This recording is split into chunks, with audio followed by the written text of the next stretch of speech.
think it's going to be a really strong presentation in just kind of what the program is, what you can do with it, and some real practical applications. So I hope you enjoy it. I'll mute and then we'll come back for questions and answers after Rich has done his presentation. Rich, I'm going to let you introduce yourself if that's okay. Sure, of course.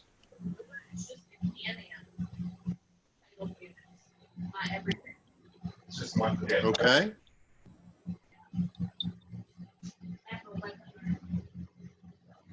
All right, and have you muted everybody? I hear.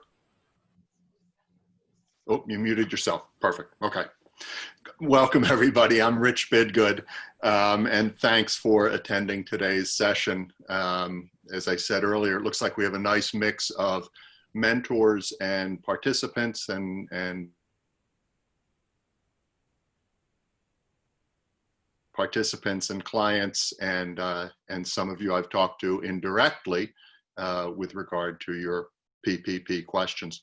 I'm a SCORE mentor here in Lancaster, and since March 27th, I've been following PPP pretty closely, and I've been serving as our chapter resource for that. When I started doing it, I thought, well, this will be a quick little task and it'll be fun to learn about PPP, and then we'll just return to normal.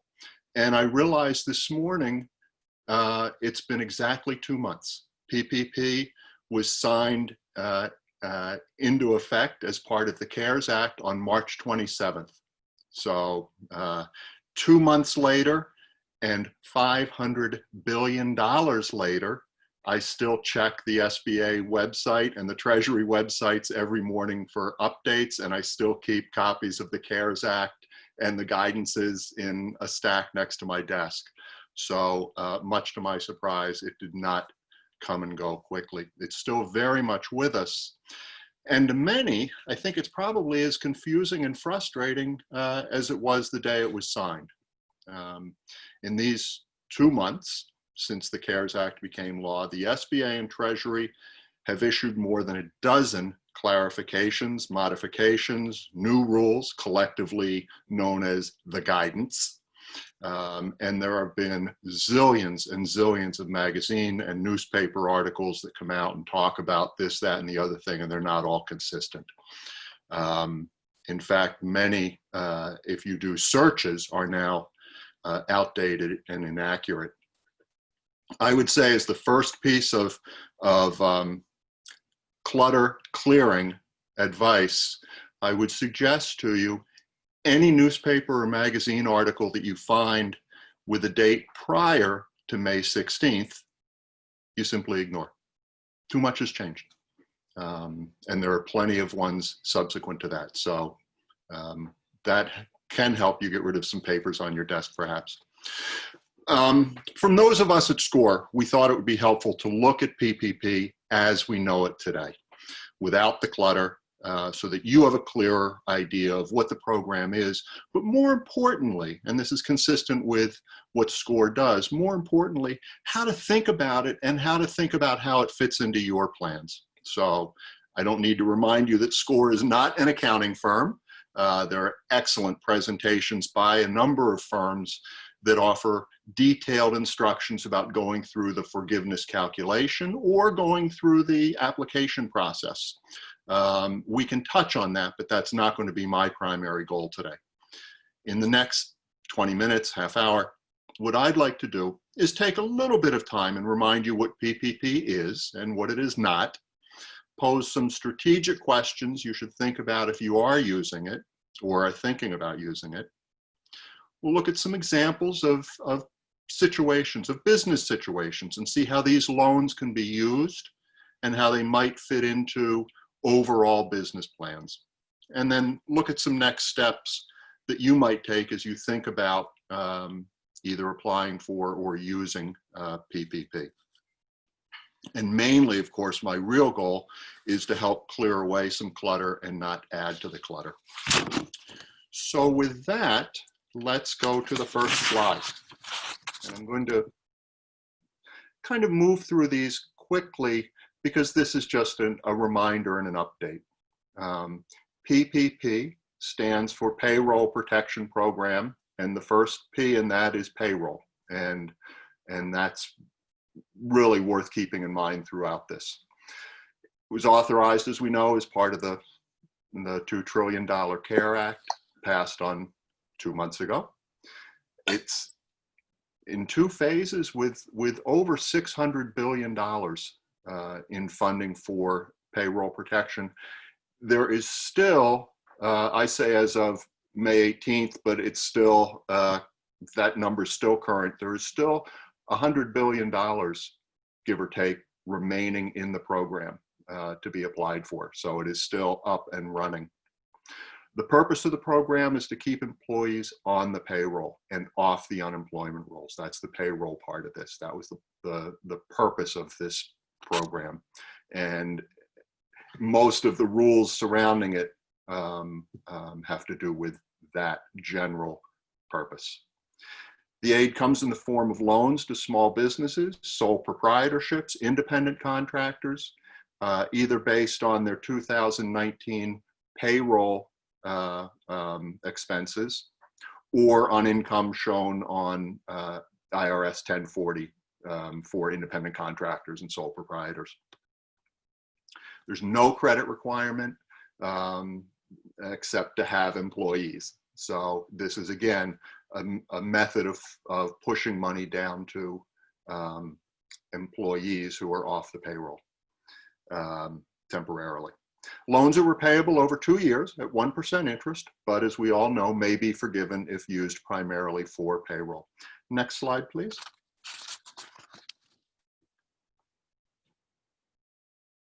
So quickly, how does it work?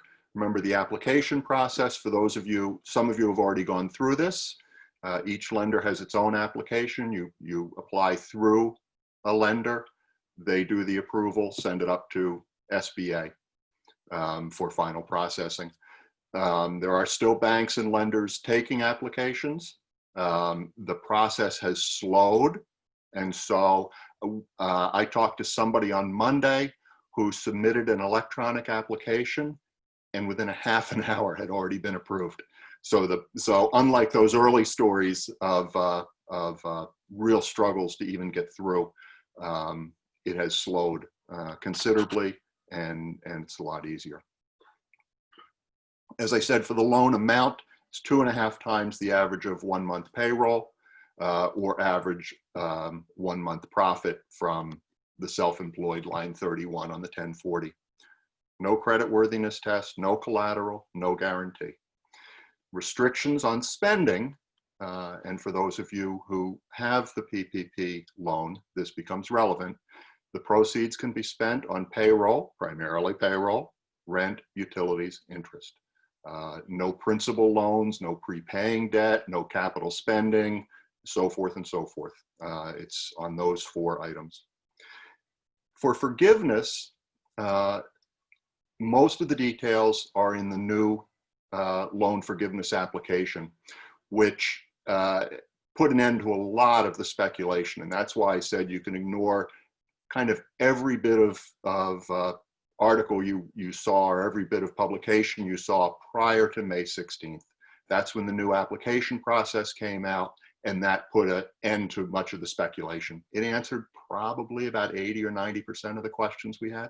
There's still some questions, but it's a good resource. In general, at least 75% of the loan must be spent on payroll for full forgiveness during those 8 weeks following the loan, maintaining FTEs, maintaining full-time equivalent, maintaining salaries and wages, and most important, it's spelled out exactly what documentation you need in order to apply for forgiveness. So that's a general overview of PPP, and we can return to any of that if you want. Next slide, please.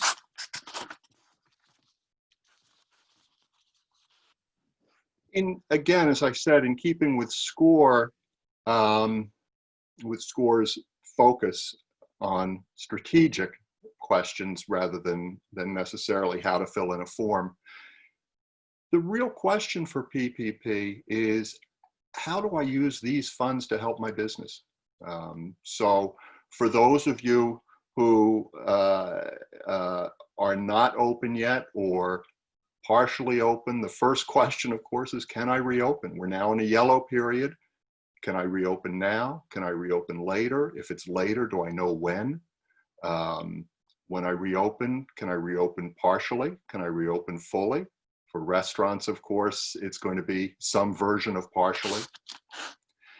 And the next question we need to ask is, how do I want to use the funds? Do I want to pay employees, or do I want to primarily use the funds for non-payroll expenses, utilities, rent, or interest, rather than payroll? That's a strategic question. It's one that you need to think about in terms of your business. It is, again, a loan. And like any loan, you need to think about how is it going to help me in my business?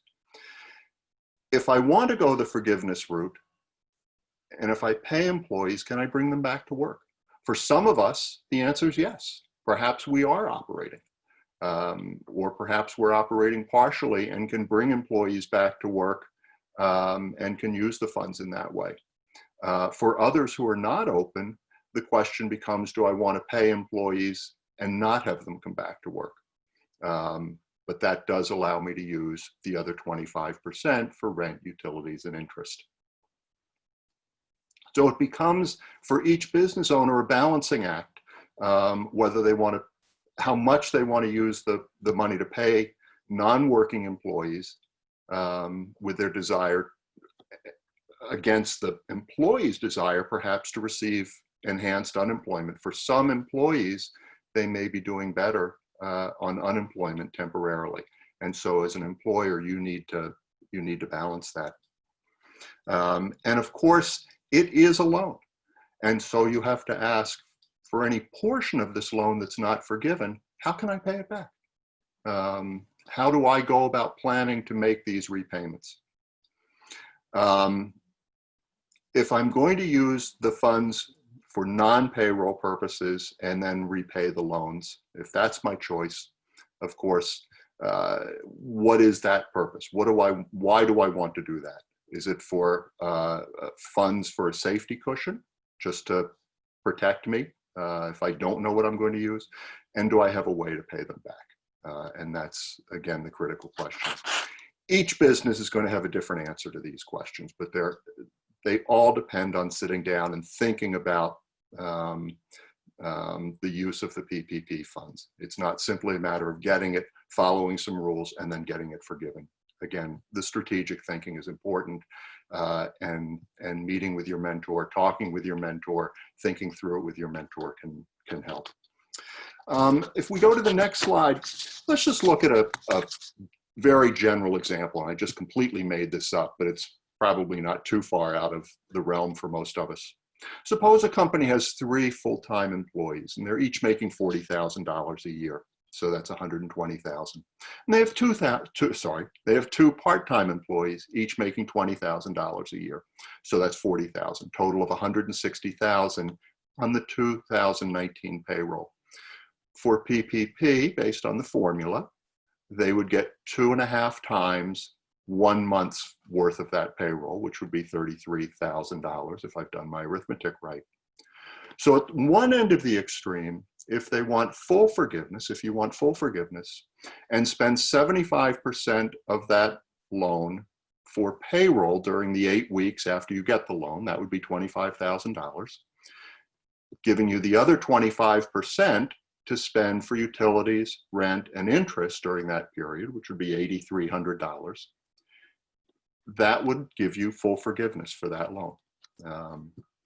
At the other end of the extreme, if you took the entire loan and had to repay it, that would be repaid at 1% interest over 2 years, but there's a 6-month initial period of no payment, so called 18 months. And that would be $1,866 per month. So at the one end of the extreme, you can have full forgiveness in this example. At the other end of the extreme, you have essentially a $1,900 a month payment for a 1.5 years. So this gives at least some perspective to a hypothetical case. There are no details here, but at least lets you see kind of how it could work. and your case, of course, will be some variation of that. So let's look at a few examples of some companies. A landscaper who is fully open now, judging by my running around the neighborhood or walking around the neighborhood, probably Bob's bicycle ride this morning. Landscapers are out in force. They've been allowed to open almost since the beginning. They were some of the first to be allowed to reopen. Judging by the number of trucks and lawnmowers I see out there, there's little fall off in their business. So if they got a PPP loan, they're using it to pay their employees who are already on the payroll probably, and may have a little extra to pay some bills. So they will, I think, fairly easily fall into the forgiveness category and may actually do pretty well in this. A restaurant, on the other hand, who is partly open today, curbside only, of course. The business is off by some large percentage, call it 60%. They may hope to open fully later, whatever that is, but using a new business plan with more distanced clientele and probably something less than their old 100% clientele. They can use their PPP funds to bring employees back, and they could wind up with part forgiveness and part loan. So they won't get the whole thing forgiven. They may have part of a loan. But the PPP lets them keep the business open even if they have reduced sales. And so that would be a benefit of this one. My guess is, I tend to walk into Lancaster and eat out most evenings to try to keep the restaurants going. And I suddenly saw a number of restaurants reopen in the past few weeks. And my guess is they probably got their PPP loans. And that allowed them to bring their staff back, allowed them to reopen for curbside, even at a reduced volume, a volume that normally would not let them reopen and stay in business, but PPP can help because it's paying the employees. The third example is a hair salon that is, and I know we have at least one on the call, currently closed. Reopening date is uncertain, and let's say the hair salon plans to reopen. They have a different choice of using PPP funds. They could pay all their employees for home, use the other 25% for rent and utilities and so forth. They cannot, of course, bring the employees back into work, and that would probably qualify for forgiveness. At the other end of the extreme, the owner of a hair salon might say, look, I'm going to leave my employees on unemployment, but I'm going to retain a larger number of the funds to pay my bills. I won't perhaps get forgiveness, but I'm prepared to take that loan and so forth. So the hair salon and companies like hair salons might have a choice of exactly how they want to deploy those funds, with the consequences either being forgiveness or a loan. There are three examples. There are lots of other examples. Small grocery stores we've seen open, probably at a reduced volume with many of their employees back. Some small manufacturers we know are open. Some are allowed to open because of what they're making, perhaps medical supplies, but not entirely, and so they can bring some people back. Car repair facilities can open, house cleaners, shoe stores, so forth and so forth. Whatever business you have is going to fit somewhere on this spectrum and is going to require thinking about how you want to use the PPP funds, again, for the loan side, for the employee side, and how it fits into your plans to reopen once this isn't over, but once it moves into the next phase of yellow and perhaps green. Let's go to the next slide. Let's go to the prior slide.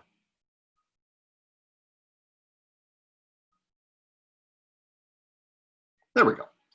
So thinking specifically of your individual case, if you're eligible for a PPP but haven't applied, and think it would be useful for you, the money is still available. As I said at the beginning, the banks are lenders, not just banks. For those of you who take retail credit cards and so forth, Square and PayPal and so forth are also accepting applications and processing them. But if you have a plan, know how you want to use it, they're still available. But talk about it with your accountant or your SCORE mentor to think about what you will do with those funds. If you've already received your loan, remember that the 8-week period starts as soon as you get that money, or a few days afterwards, but there's very little flexibility there. Using the forgiveness application and the worksheets, you can make sure that you're using those funds to your advantage. And again, the forgiveness application is an SBA form, and it's on the resources that we'll get to in a second. And a number of the accounting firms have provided worksheets that automate that process a little bit for you. In fact, as soon as I get off this call, I'm getting on another call with a business, and we're working through some of those worksheets because we're about 5 weeks into their 8-week process. And so we can start to think about some details. There's still some extra employee funds and so forth, and we need to decide how much we want to try for forgiveness and how much we want to go for loan. But we're going to work through these worksheets and see what we come up with. Work with your accountant or your SCORE mentor to see what's right for you. The detailed requirements are in the application, but I would also add one other thing here, and that is wherever you got your loan from, check back with your lender. One of the new bits of guidance is that forgiveness will go back through the lender. It will not go to the SBA directly. And so your lender either may have specific instructions for the application for forgiveness or their own application form. Some of them are coming up with their own. So just like when you applied for the loan, make sure you go back through your lender and look at their website. Now we can go to the next slide.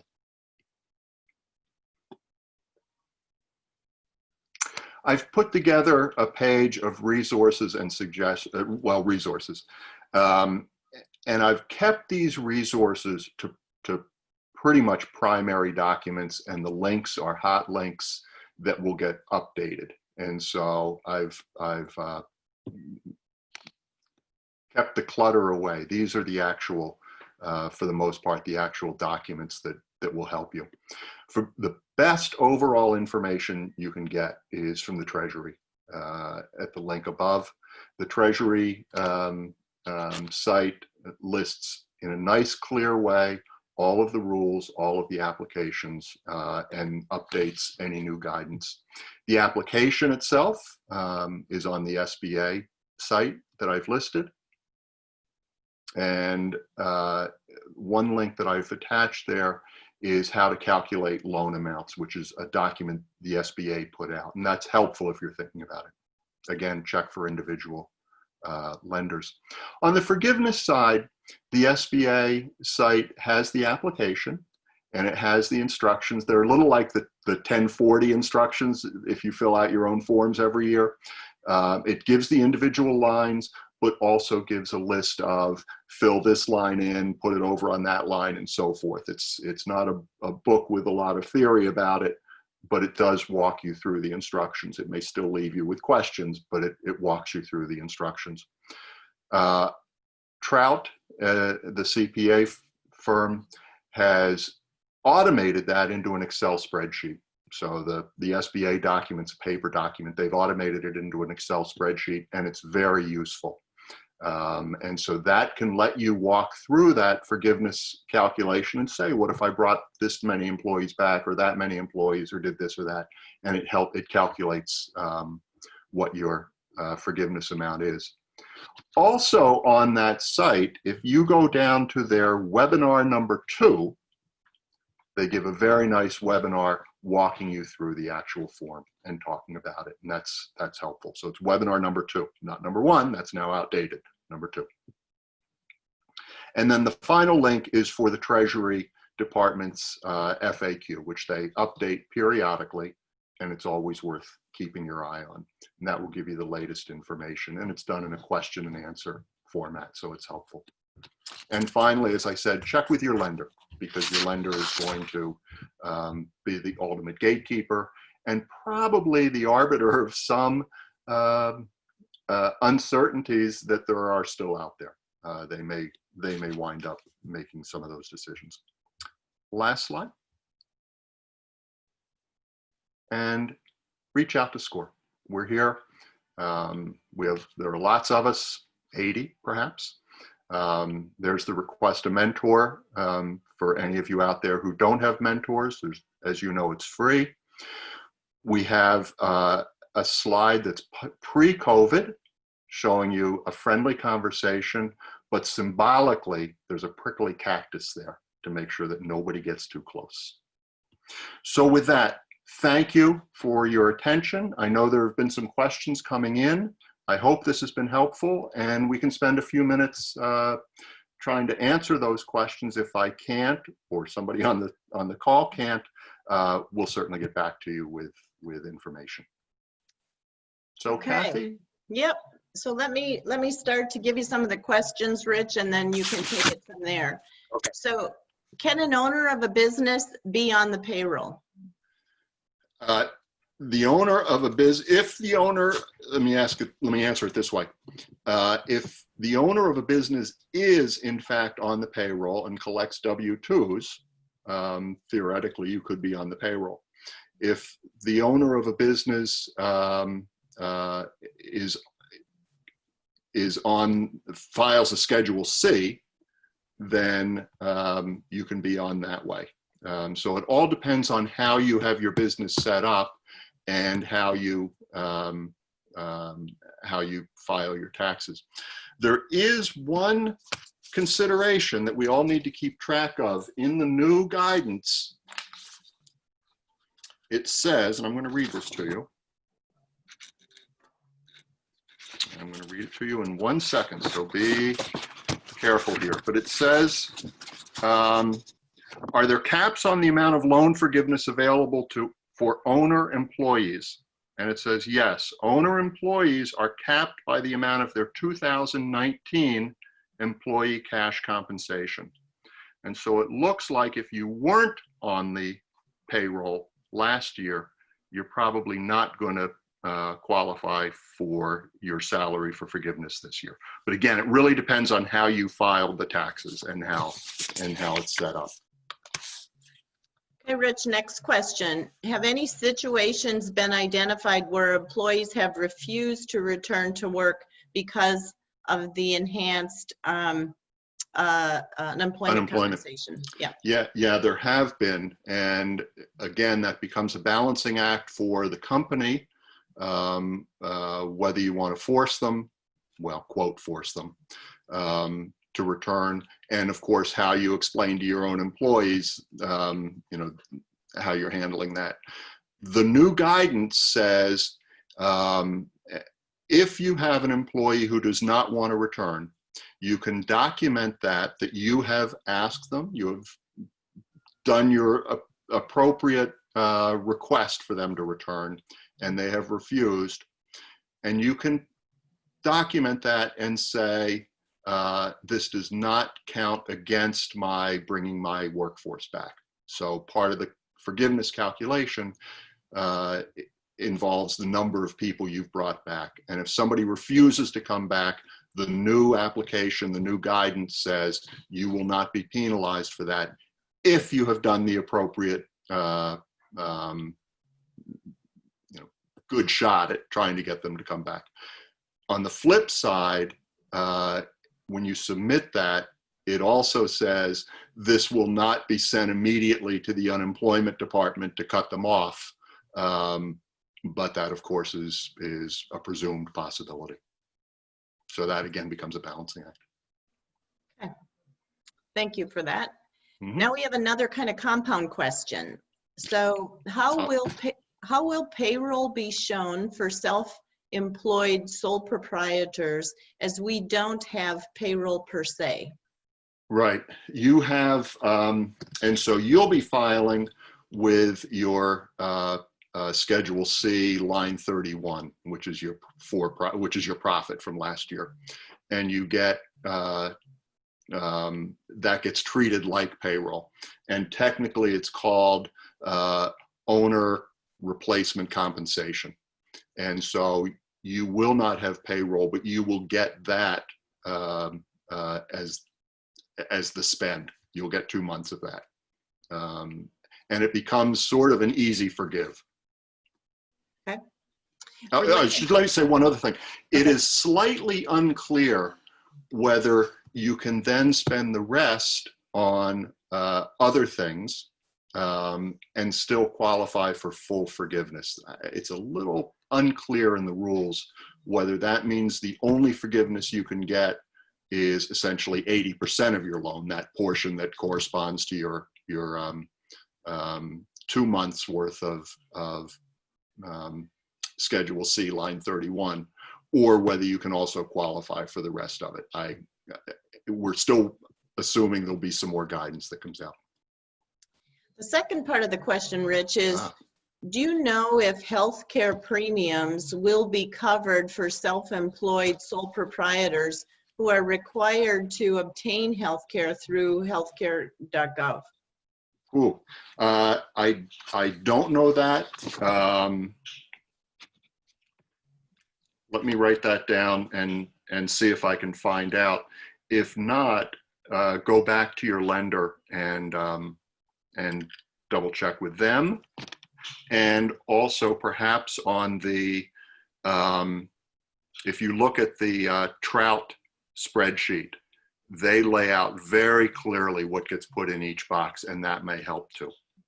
But sorry, yeah, I don't have that answer off the top of my head. Okay. So that was from Michael Young. We Okay. can get back to him. Okay. Okay.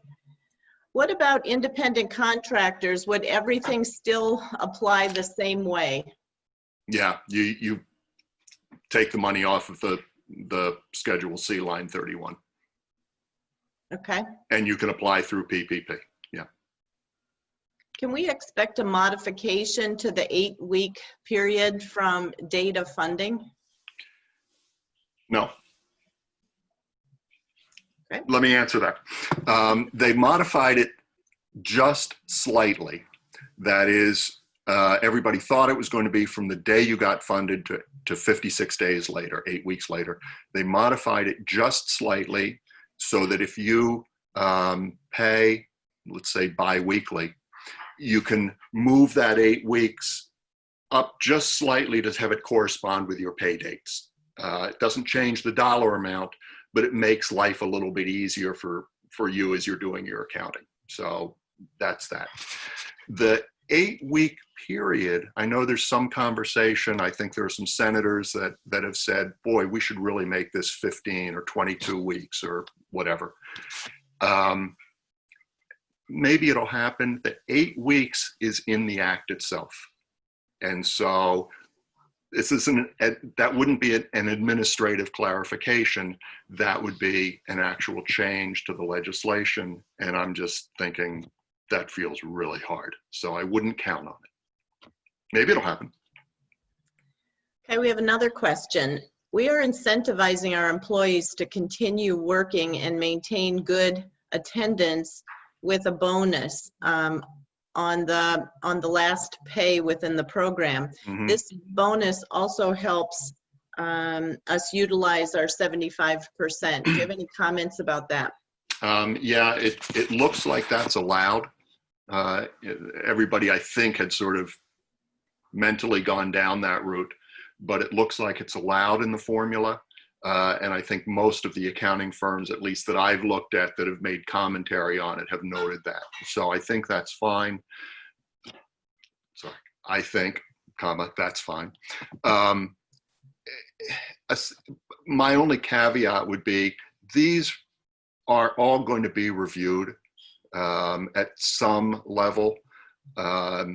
Under $2 million loans, and I think that applies to probably 100% of our clients, will be reviewed much more superficially than loans over $2 million. But they will be reviewed by the lender and checked and so forth. So I wouldn't be egregious about it. But I think for most of our businesses, we don't have any hedge funds on the line. We don't have any investment banks, small boutique investment banks on the line that are going to be handing out huge bonuses relative to the salary, which would catch somebody's attention. So that would be my only suggestion is, you know, if it's some extra week's worth of pay or a couple days worth of pay, you know, that looks like that's allowed. Okay. Related to that topic, Rich, if an employee refuses to come back solely because unemployment is paying more, is it the employee's responsibility to report it to unemployment compensation? If you are, oh, go ahead. No, go ahead. If you are faced with an employee who doesn't want to come back to work because they might be making more on unemployment, there is then there's a resource I think she's recommending that they can go to. And Karen, if you want to open up, if I'm bastardizing your question too much, but Rich, I think if you can comment about the first part, it would be really good. Yeah, there's a form that is part of the forgiveness application that certifies that you've done the appropriate sort of asking and requesting and so forth, that you do need to fill in. I don't know, I think there's a form that you're supposed to send to the IR or to unemployment compensation that says, I asked so-and-so to come back and they didn't. I forget the name of that form, but I see Karen, heads put nodding. it in here. Karen, if you want to add to it. Yeah, the only thing is that, I mean, it's entirely up to the employer how much they want to push things, Yeah. but you are technically supposed to report that you have offered employment to that employee and they have refused it. If it is completely because they are making more money on unemployment, then there's a form UC 1921W that they can use to notify the unemployment office. If they say that they don't want to come back because they are at risk, it is a very different story, and you have to follow the Families First CARES Act and the details with that. Yeah. And of course, you know, and the fact of the matter is, we're all human beings and our employees are human beings. And I'm guessing there are some that it's a mix of all of those. They're saying, yeah, maybe I'm doing okay right now on this, and maybe I'm also a little scared to come back for a variety of reasons, even if I'm not technically at risk because I have a compromised immune system and so forth. So yeah, it's complicated. Karen, any other comments you want to make on that? No. Okay. Yeah, I think that one of the things, if somebody says that they're just timid about coming back, then I think that's where a good relationship with your employees is important, and where you explain to them the safety procedures that you are utilizing to make sure that they are safe, and ask them if they still have concerns and try to address those concerns in a conversation. And that's the best that you can do. I have had companies tell me that they have offered for employees to come back, and they've said, no, we're just going to wait because we don't want to come back to work right now. Well, if that company ends up downsizing, that last person to come back may not ever be offered again. Absolutely. So it's a risk. And by July 31st, that extra $600 is gone, and they're down to a much less unemployment compensation. Yeah. Good points.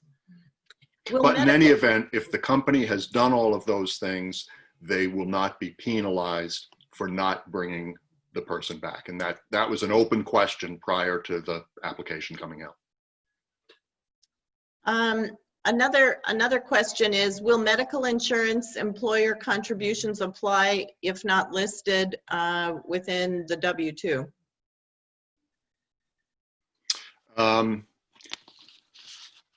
If not listed within the W-2, yeah, I don't think they have for a company now, or a sole proprietor. For a company, if you get on the application, it lists very explicitly what of those extra expenses you can include in payroll costs. They define that very nicely. Okay.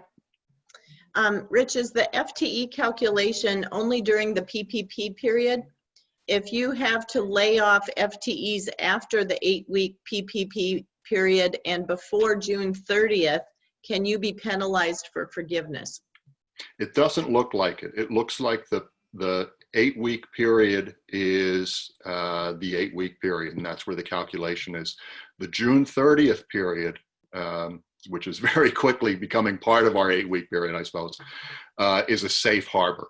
And so if you were not able to bring people back, but brought them back by June 30th, that would take care of your FTE calculation. So that's what they call the safe harbor.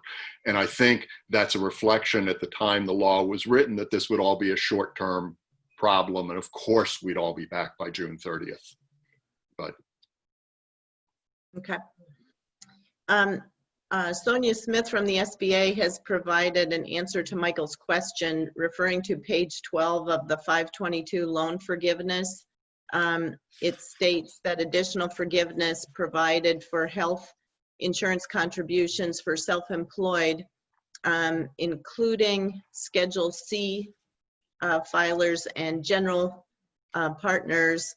As such, expenses are paid out of their net self-employment income. wonderful, thank you. Okay. Do you see forgiveness? Do you foresee any issue with receiving PA/PUA unemployment prior to receiving approval of the PPP loan? You mean for self-employed? Yeah, I believe that's what it means. Michael, if you want to add to that. Yeah, I don't think there's a restriction that if you've ever received unemployment, you're not qualified for this. You can't be on both at the same time, of course. Okay. Yeah, and he was asking for self-employed. Yeah, yes, I see that now.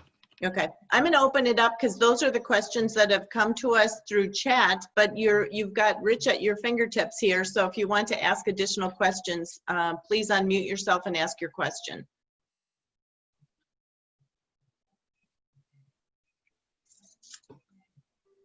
Anybody? And let me just comment while you're all trying to reach for the space bar or figure out where that little button is. Two caveats. One, I do not work for the SBA, and so this is my best shot. I've been following these things. I'm giving you my best view of my reading of these and following what others are saying about them. But you should treat my opinions the way you would treat anybody's answers, which is preliminary. That is to say, yes, this either fits in with everything else I've been reading, or, that sounds right, let me double check it. And so you should do that just the way I would do that for anybody answering me. Secondly, these are changing. Additional guidance came out a few days ago. More additional guidance will probably come out a few days from now. And as that occurs, that can either lend color or change some of these. So I will say for today, this is my best understanding of these things. I did unmute everybody, but if some of you have muted yourself, if you need to unmute, it should be kind of in the upper right part of your screen if you click on the unmute button. If there's any other questions. Anybody? Well, thank you very much. And if you think of other questions, email your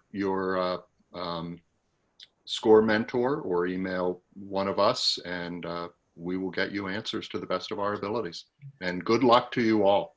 So two things before you all log off. We will send the presentation to you. I have your email addresses, so I'll send it. I'm also going to launch a 2-question poll. It's very simple. If you can just answer the 2 questions, the feedback will help us enrich our programs as we go forward. So I'm launching the poll now. If you can just answer on your screens, I'll be able to get a summary of how we're doing. And then once again, we will send you all the information so that you have it for your records. Rich, thanks very much. And Kathy, thank you. Nice job. Thank you. Thanks, Henry.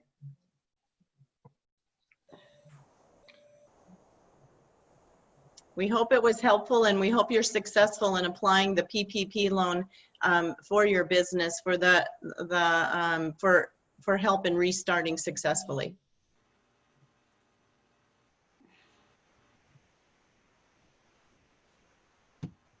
So take care, everyone. Yeah, you too. Bye. Bye-bye. Thanks very much, Kathy. Way to go. You're welcome, Ed. Thanks. Thank you, guys. Yep. Thank you. Thank you. Take care, all.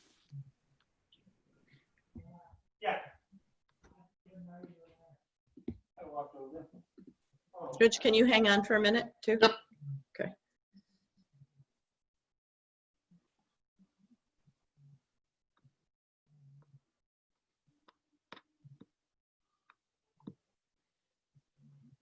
Almost there.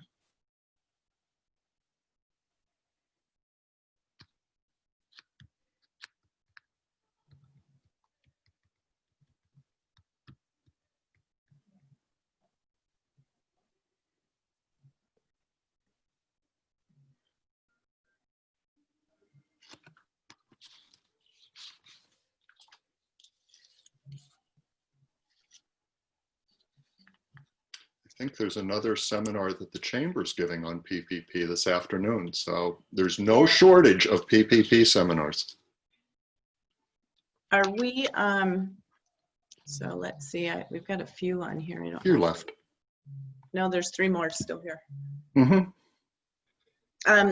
We should compare some of those. I don't know if that's something I should go to attend and see how it is. Denise attended one this morning on clinical and efficacy, and we're going to work together with the EDC and some other areas to try to make sure our messaging is all aligned and consistent.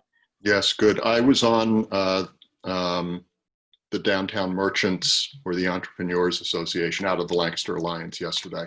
Mhm. And Ezra from EDC was looking for a contact at SCORE. So I know. I'm meeting with him this afternoon. Good. I really thought it was a good idea for SCORE to engage, and I'd reached out to Lisa Riggs. And Excellent. Yeah, they were both on the call yesterday. okay, so I think it's really important that we do that. Yeah, I think there was a call this morning on general openings, and tomorrow morning there's one specifically about restaurants reopening. Oh, good. Yeah, Okay, which and I think that's should from be the interesting. EDC? It's from Lancaster Alliance, but you know, they all sort of travel together. Yeah, but it's good that the people in the community are getting so much input, but it comes in from lots of different ways, so. Yeah, but the nice thing is, I mean, I attend the Lancaster Alliance calls, and it's that same group that's always there, and they're always sharing information, and so. Yeah, that's a really good base. Yeah. So you're going into another one. I'll share these results with you, and Okay. then I now have an active way I can pull everybody's emails and send the presentation to them. So I'll send the one we Okay. used today. Okay. Did you want me to add that other slide to it that we were talking about the other day as a reference? There was an additional reference that you had, and I had suggested, do we want to add it as a slide to the presentation or just share that with mentors? Oh, that was the collection of sort of quotes from, was that one, the excerpts from? I'll resend it various to you, documents? and you can confirm with me what you would like to do. Okay. All right. Okay, Yeah, does that's that make fine. sense? Yeah, that's Okay. fine. All right. Okay. But I think in answer to your first question about attending, and I'm not in a huge rush here, I have a little bit of time. Okay, good. I think listening to the other PPP presentations is good. Mhm. Trout's is good, and this is somebody else, I forget who it is. But, you know, there is still some amount of interpretation of these things. And Yeah. so if you have 3 people interpreting it the same way, you feel a little more confident that, yeah, that's probably the right way to interpret it. Yeah. Where you get some disagreement, then you say, well, that's the interpretation part, and we don't really have an answer to it yet. Yeah.